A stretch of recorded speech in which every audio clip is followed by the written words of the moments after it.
Namaste. Dear friends, Theatre Telugu channel, along with its all subscribers, wishes one and all a very happy, healthy, prosperous, peaceful new year. Let us all come together for a good cause and be a proud citizens. Thank you one and all. Dear friends, in our Telugu Vakyam 12th episode, we are discussing about the imperative sentence. Sorry for delay. Due to health reason, it took a little while. We are talking today about the imperative sentences and in what ways, in how many parts they are divided, in how many ways they are divided. One is order, the other is request, third one is advice, and fourth one is caution. So, imperative sentences is divided because they are ardhasraya vakyamalu. They depend on the meaning of the sentence and they are divided into order-based sentence, request-based sentence, advice-based sentence, and caution-based sentence. There may be some more sentences also, but all these four are in more practice now. నమస్తే. Theatre Telugu channel తన subscribers కుటుంబంతో పాటుగా యావత్ ప్రజానీకం సుఖ సంతోషాలతో శాంతి సౌభాగ్యాలతో కొత్త సంవత్సరాన్ని ఆహ్వానిస్తూ ఆ కొత్త సంవత్సరంలో అడుగులు వేస్తూ ఆ సంవత్సరమును సుసంపన్నం చేయాలని కోరుకుంటూ థియేటర్ తెలుగు ఛానల్ ఈనాటి తెలుగు వాక్యం 12వ విభాగంలోనికి అడుగు పెడుతుంది. ఈనాటి విభాగంలో మనం చర్చించుకోబోతున్న వాక్యము విధ్యర్థక వాక్యము. ఈ విధ్యర్థక వాక్యము 4 విభాగములుగా చెప్పబడుతూ ఉంటుంది అలంకారికుల చేత. అది ఆదేశము, అభ్యర్థనము, సూచనము లేక సలహా, షరతు. ఈ 4 విధాలకి సంబంధించిన వాక్యాలు మనం గమనిస్తూ ఉంటాము. ఆ వాక్యాలు ఏమిటో, అప్పుడు జరిగే విధానం ఏమిటో గమనిద్దాము. ఈ విధ్యర్థక వాక్యములలో క్రియాపదము ఏకవచనమునకు కనుక సంబంధించి ఉంటే ధాతు రూపంగానే ఉంటుంది. మూలపదం ఏ విధంగా ఉందో ఆ విధంగానే ఉంటుంది. దానికి సామాన్యంగా ఏ ప్రత్యయాలు కూడా వచ్చి చేరవు. ఒకవేళ బహువచన రూపంలో కనుక ఉంటే అండి, చేయి అనేది చేయండి, వ్రాయి అనేది వ్రాయండి అనే విధంగా మారుతూ ఉంటుంది. అదే కాకుండా ఇవి కర్త ఎవరో మనకి తెలియదు. ఇందులో కర్త ఒక శ్రోత. ఆ కర్తకి అంతకు ముందే ఒక వక్త చెప్పి ఉంటాడు. ఆ చెప్పి ఉన్నది విని ఏ విధంగా ఆదేశం ఇవ్వబడ్డదో దాన్ని అనుసరిస్తాడు. ఏ విధంగా అభ్యర్థన చేయబడ్డదో కర్త దానిని ఆచరిస్తాడు. ఏ విధంగా సూచన లేక సలహా ఇవ్వబడిందో దానిని కూడా కర్త ఆచరిస్తూ ఉంటాడు. అంటే ఈ విధ్యర్థక వాక్యములలో కర్త స్వతహాగా ఒక నిర్ణయానికి రాడు. ఆ నిర్ణయము అందరికీ ఉపయోగకరంగా ఉంటుంది. వేరొకళ్ళు చెప్తే ఆ పనిని తను విని ఆ శ్రోత స్థానం నుంచి కర్త స్థానంలోకి మారుతాడు. ఇంకొక ముఖ్య విషయం ఏమిటంటే ఈ విధ్యర్థక వాక్యాలలో ఇది భూతకాలానికి సంబంధించిందే ఉండాలి, వర్తమానానికి సంబంధించిందే ఉండాలి, భవిష్యత్తుకు సంబంధించిందే ఉండాలి అని కాల నిర్దేశము లేదు. అంటే విధ్యర్థక వాక్యముల్లో కర్త ఇతడే ఉండాలి అనే నిర్దేశం కూడా లేదు. ఎవరో చెబితే, ఎవరో నిర్దేశిస్తే, ఎవరో ఆజ్ఞాపిస్తే, ఎవరో అభ్యర్థిస్తే, ఎవరో సలహా ఇస్తే, ఎవరో షరతును ప్రకటిస్తే దానిని అమలు చేసే విధానంలో కర్త ఉంటాడు. కాబట్టి వీటిని విధ్యర్థక వాక్యములు రామ లక్ష్మణ భరత శత్రుఘ్నులందరినీ కూడా రామాదులు అని కలిపేస్తారు కదండి. అంటే అందులో ఇంకా వేరేవి కూడా కలిసి వస్తూ ఉంటాయి. అదేవిధంగా ఈ విద్యార్థక వాక్యం కూడా ఆదేశం మాత్రం ఇచ్చినప్పుడు విద్యార్థకంగా, అభ్యర్థన చేసినప్పుడు ప్రార్థనార్థకంగా తన రూపాన్ని మార్చుకుంటూ ఆదులు, నిజానికి విద్యార్థకాదులు ఆ వాక్యములు అని మనం చెప్పుకోవచ్చు. సరే రండి, ఇంతకీ ఏదేదో రాసి ఉంది కదా, అక్కడ ఏమి రాసి ఉంది, ఏం చెబుతోంది, దాని గురించి ఒక్కసారి మనం గమనించి తర్వాత అసలు ఆ విద్యార్థక వాక్యాన్ని ఏ విధంగా చెబితే కనుక మనకి సులువుగా అర్థమవుతుంది. ఇప్పటి వరకు ఎందరో మహానుభావులు, అందరికీ వందనాలు, వాళ్ళందరూ కూడా ఈ ఈ యొక్క అంశాన్ని స్పృశించిన వాళ్ళే, చాలా తేలికగా అర్థమయ్యేట్టుగా చెప్పిన వాళ్ళే. అయితే మనం ఒక కొత్త విధానంగా చెబితే ఎలా ఉంటుంది అనే ఉద్దేశంతో సులువుగా అర్థమైపోతుంది అనే ఇంకో ఆశతో ఈ విధానాన్ని మనం మొదలుపెట్టాము. రండి చూద్దాము అసలు ఏమున్నాయి, ఏం చెప్తున్నాయి ఆ వాక్యాల గురించి అనేది ఒక్కసారి మనం గమనిద్దాం. ఇక్కడ తప్పక చేయవలసిన క్రియాపదము ఉన్న వాక్యము విద్యార్థక వాక్యము. అంటే విధి, మనం పౌరశాస్త్రంలో కూడా చూస్తూ ఉంటాం, ప్రతి వాళ్ళకి కొన్ని విధులు ఉంటాయి, హక్కులు కూడా ఉంటాయి. కొన్ని హక్కులను మనం స్వీకరించి వాటిని ఆనందిస్తున్నప్పుడు కొన్ని విధులను కూడా చేయవలసినది ఉంటుంది. ఒక కాయంలో, ఒక నాణ్యంలో ఒకవైపు హక్కు ఉంటే మరొక వైపు విధి ఉంటుంది. విధిగా చేయవలసిన పనిని క్రియాపదముగా మనకి సూచించే వాక్యములు విద్యార్థక వాక్యములు. ఈ విద్యార్థక వాక్యములు ఎవరో చెబుతుంటే వింటున్న శ్రోత కర్తగా మారుతాడు. ఎవరో చెబుతూ ఉంటారు, నువ్వు అది చెయ్యి, నువ్వు ఇది చెయ్యకు, నువ్వు ఇక్కడ కూర్చో, నువ్వు నుంచో, నువ్వు చదువు, నువ్వు నిద్రపో, నువ్వు పరిగెత్తు. ఈ విధంగా వేరే ఒకళ్ళు చెప్పిన దానిని విన్నవాళ్ళు, ఎవరు వింటున్నారో వాళ్ళు కర్తగా మారి ఆ పనిని చేస్తారు.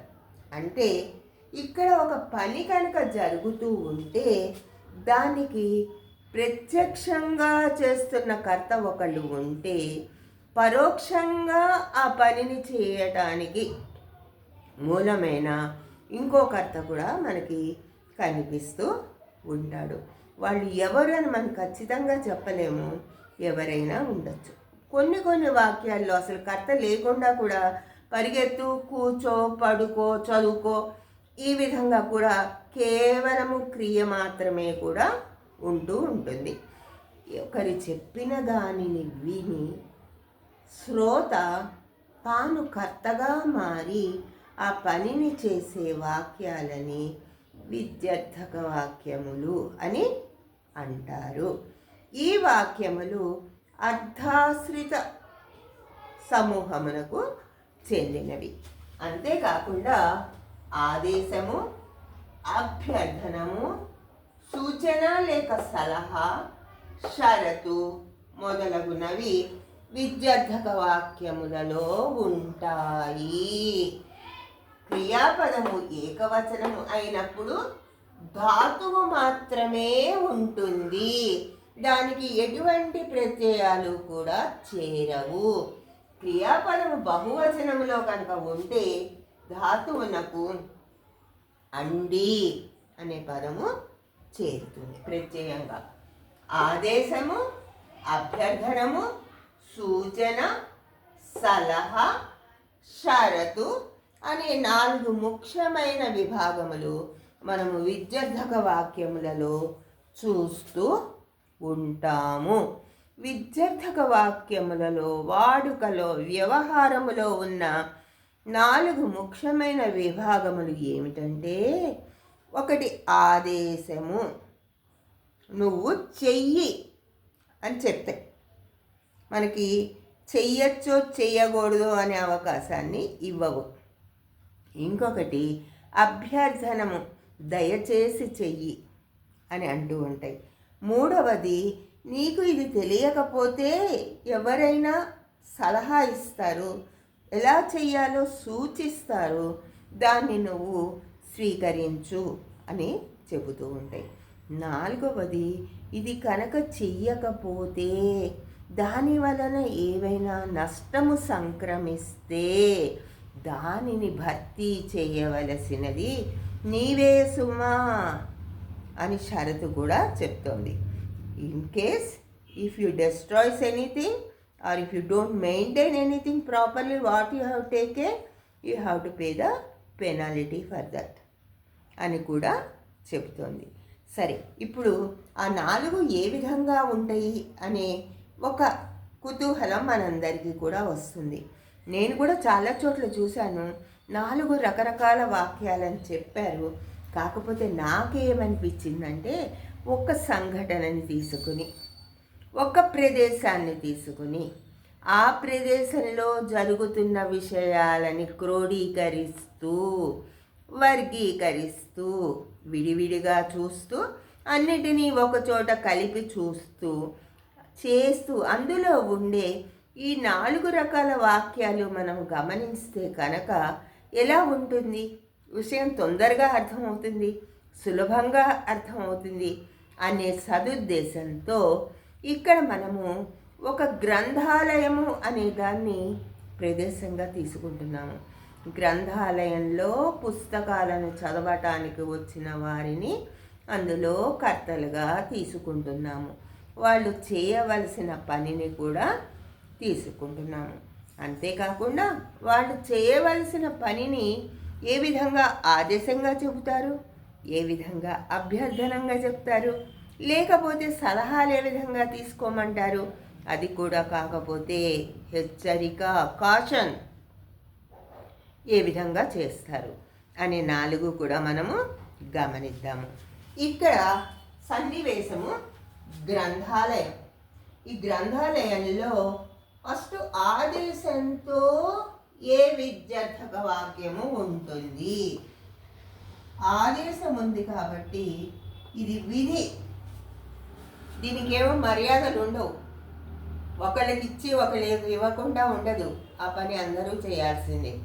అందుకని మౌనముగా ఉండండి.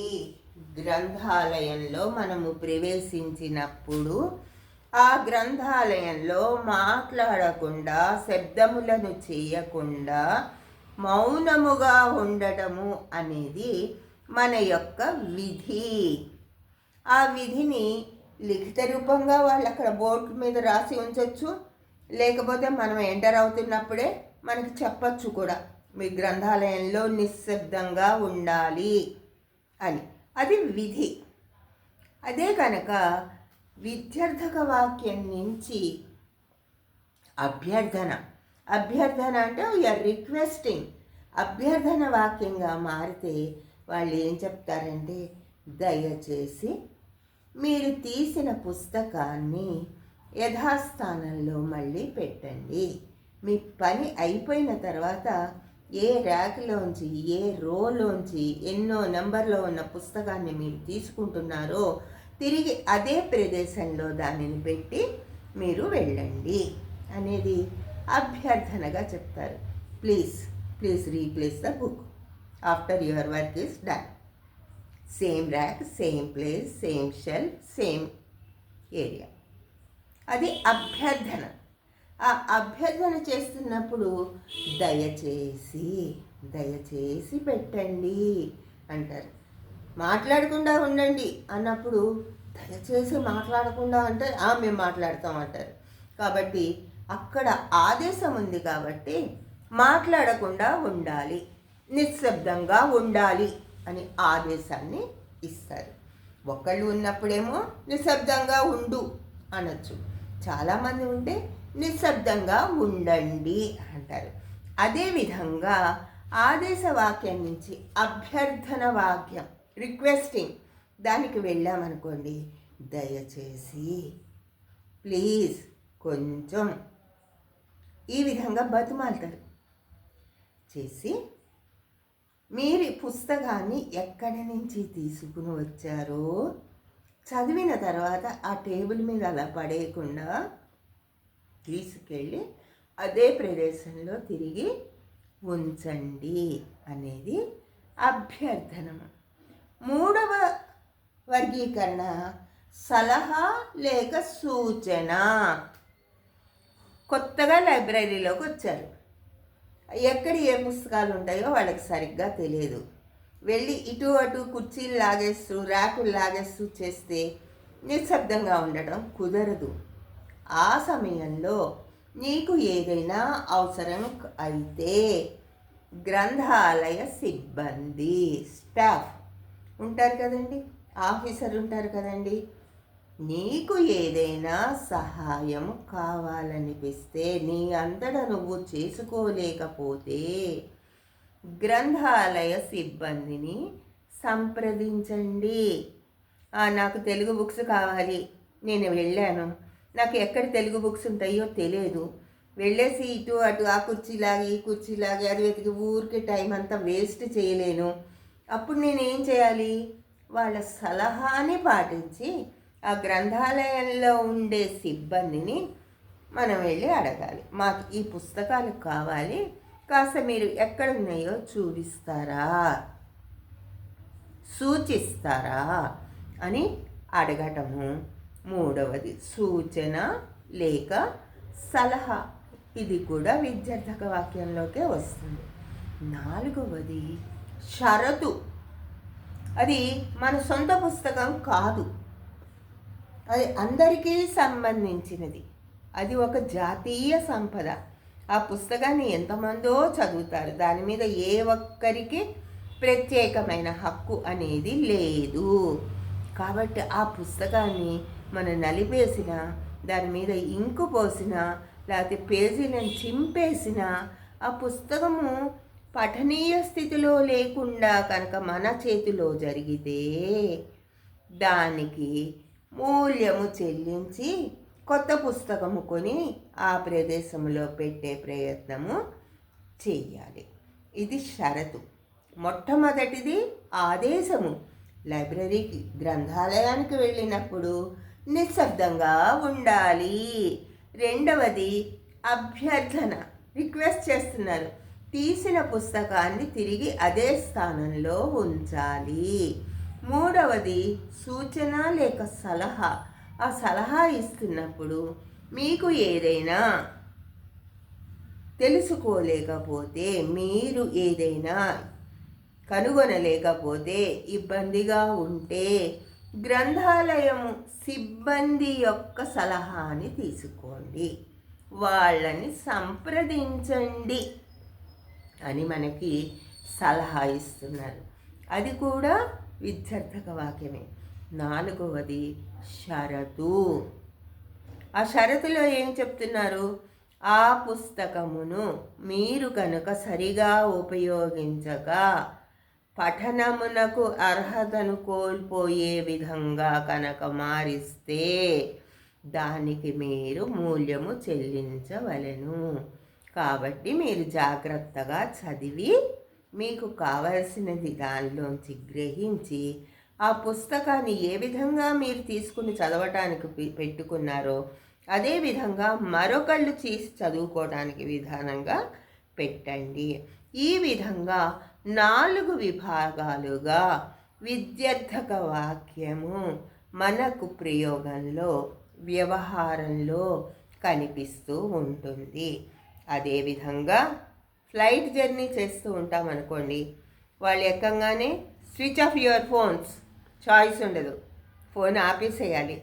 తర్వాత next kindly keep adjust your seat belt పెట్టుకోవాలి. థర్డ్ వన్, వాళ్ళు ఇన్స్ట్రక్షన్ ఇస్తారు, సూచన. నీకు ఏమైనా ఇబ్బంది అవుతూ ఉంటే, ఫ్లైట్ జరిగేటప్పుడు ఏమైనా ప్రమాదం అవుతుంది అనిపిస్తూ ఉంటే ఈ డోర్ని ఓపెన్ చేసుకో, ఈ ఈ దుస్తుల్ని వేసుకో, ఈ రక్షణని కలిగించుకో, ఈ పారాసూట్ పట్టుకుని ఈ విధంగా దిగాలి అని మళ్ళీ మనకి ఆత్మరక్షణకి సూచనలు కూడా ఇస్తారు. అదే కాకుండా నువ్వు సరిగ్గా చేయకపోతే, అదేవిధంగా నీ కూర్చున్న సీట్ పైన సామాన్ సరిగ్గా ఉందో లేదో చూసుకో, ఆ డోర్ సరిగ్గా పడ్డదో లేదో చూసుకో అంటూ కూడా చెప్తారు. అది కనుక నువ్వు సరిగ్గా వినకపోతే నువ్వు సరైన ప్రయాణికుడు కావు. లేదు నేను సిగరెట్ తాగుతాను, నేను ఫ్లైట్లో ఇదే చేస్తాను అంటే కనుక వాళ్ళు షరతులు విధించినవి నువ్వు పాటించకపోతే నిన్ను నిర్మోహమాటంగా ఆ విమానంలోంచి దింపేస్తారు. ఈ విధంగా ఒక పనిని ఆదేశపూర్వకంగా ఎలా చేస్తున్నాము, ఆ విమానంలో చేసేది కర్తలు వీళ్ళే అయినా వీళ్ళ ఎయిర్ హోస్టెస్ ఆ సిబ్బంది చెప్పిన మాటల్ని విని వీళ్ళు చేస్తున్నారు. అంటే శ్రోతలు కర్తలుగా మారుతున్నారు. ఆ క్రియ అనేది అందరికీ ఉపయోగకరంగా ఉండేదిగా కూడా ఉంటుంది. ఒక్కొక్కసారి ఒక్కళ్ళకే చెప్తారు, తల్లిదండ్రులు పిల్లలకి చెప్పచ్చు, టీచర్ గారు పిల్లలకి స్టూడెంట్స్కి చెప్పచ్చు, పక్క వాళ్ళకి చెప్పచ్చు, తలిపేసుకో అనొచ్చు. రెండోది, నువ్వు దయచేసి మళ్ళీ నువ్వు తలుపు తీసుకుని బయటికి రాకు నాన్న, నీకు సేఫ్టీ ఉండదు అని చెప్పచ్చు. మూడోది, నీకేదైనా అవసరమైతే నాకు ఫోన్ చెయ్యి అని కూడా చెప్పచ్చు. నాలుగవది, కాషన్ చేస్తారు. మేము లేవు కదా అని ఆ కరెంటు వాటితో ఎక్స్పెరిమెంట్లు చేసావనుకో ప్రమాదం, అది చెయ్యకు. ఇది ఒక్కళ్ళకి వ్యక్తిగతంగా మనం చేస్తుంటే ఈ విధంగా వస్తుంది. సామూహికంగా చేస్తుంటే మన గ్రంథాలయంలో ఏ విధంగా జరుగుతోంది, విమాన ప్రయాణంలో ఏ విధంగా జరుగుతోంది అవి మాట్లాడుకోవచ్చు. ఈ విధంగా విద్యార్థక వాక్యములు ఒక వ్యక్తికి కానీ ఒక సమూహమునకు కానీ ఇచ్చిన ఇన్స్ట్రక్షన్స్ అంటారు. వాళ్ళకి ఏమి చెయ్యాలో అది చెప్తున్నారు. చేయవలసిన కర్తవ్యాన్ని విని శ్రోత ఎవరైతే విన్నారో అతను కర్తగా మారి ఆ పనిని చేస్తున్నాడు. ఒక్కొక్కసారి ఆదేశంగా ఉంటుంది, ఒక్కొక్కసారి అభ్యర్థనగా ఉంటుంది, మరొకసారి సూచన ఇస్తూ సలహా చెబుతున్నట్టుగా ఉంటుంది, నాలుగవది షరతుగా కూడా ఉంటుంది. ఈ విధంగా విద్యార్థక వాక్యము తెలుగు భాషలో చాలా విస్తృతంగా ఉపయోగింపబడుతోంది. ముఖ్యంగా వ్యావహారికంలో ఇది మనం ఎక్కువగా వింటూ ఉంటాము. మరి ఒక వాక్య విశేషంతో వచ్చే ఎపిసోడ్లో మిమ్మల్ని నేను కలవటానికి ప్రయత్నిస్తాను. అప్పటి వరకు సెలవు తీసుకుంటాను. జై తెలుగు తల్లి.